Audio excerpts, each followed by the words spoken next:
Bonjour, je suis riverain de Ivoire.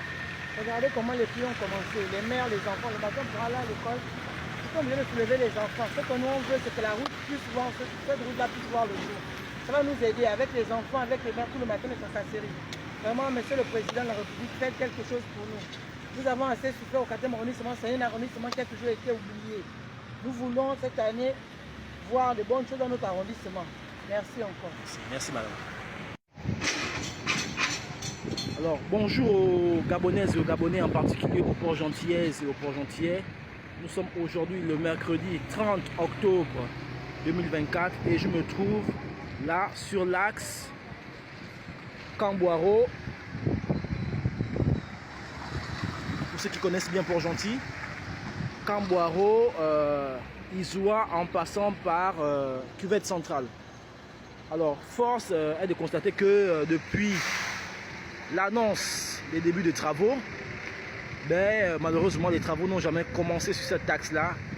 C'est un axe qui a beaucoup souffert, des populations riveraines de cette zone ont beaucoup souffert par rapport à cette route et elles avaient vu une lueur d'espoir lorsque les travaux avaient été confiés à un opérateur économique gabonais, pensant que la route devait rapidement voir le jour, un peu comme on peut le voir ailleurs. Mais malheureusement, force est de constater que, surtout aujourd'hui avec le retour des pluies, on peut bien voir le résultat. Et c'est aussi l'occasion pour moi de m'adresser aux autorités de la mairie du 4e arrondissement de Port-Gentil pour qu'ils essayent de trouver des solutions par rapport à la route d'Izoua, parce que c'est une route qui, depuis des décennies, est restée non travaillée. Voilà. Juste à côté, vous voyez, il y a un opérateur économique là, vous voyez les camions. Juste la barrière juste à côté, il y a un opérateur économique. C'est Ortec. Et vraiment, pour l'image du pays, ça ne fait pas bien que des opérateurs économiques voient un peu comment nous-mêmes nous maltraitons nos quartiers, nous maltraitons nos mapanes. Voilà. Donc, je relance un message à l'endroit des autorités de la transition du CTRI et au général Bouscoteur de Guinguema pour savoir pourquoi est-ce que les travaux au niveau de la zone d'Izoua piétinent.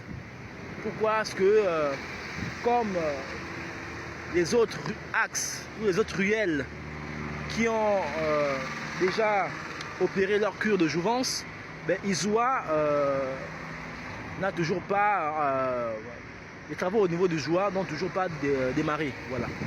Et vous imaginez bien, avec le retour des pluies, les populations et surtout les élèves qui vont à l'école le matin vont se trouver dans une situation vraiment inconfortable. Voilà. Donc, c'était Peter Badi à Kewa. Nous sommes aujourd'hui le 30 octobre 2024 et nous interpellons les plus hautes autorités pour que le maximum de ruelles dans la zone de Port-Gentil, dans la capitale économique Port-Gentil, puisse justement changer de visage et qu'on sorte de cette de ce mauvais traitement des routes et des ruelles de Port-Gentil. Port-Gentil est la capitale économique, n'oublions pas.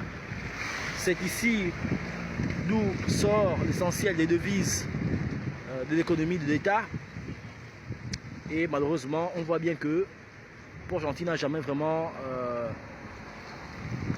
intégré réellement ce statut de capitale économique et ville pétrolière. Voilà. Parce qu'il est vraiment inadmissible que lorsqu'on parle d'une cité pétrolière, qu'on se retrouve encore avec ce genre de spectacle. Voilà. Dites-moi ce que vous en pensez dans les commentaires. Je vous remercie.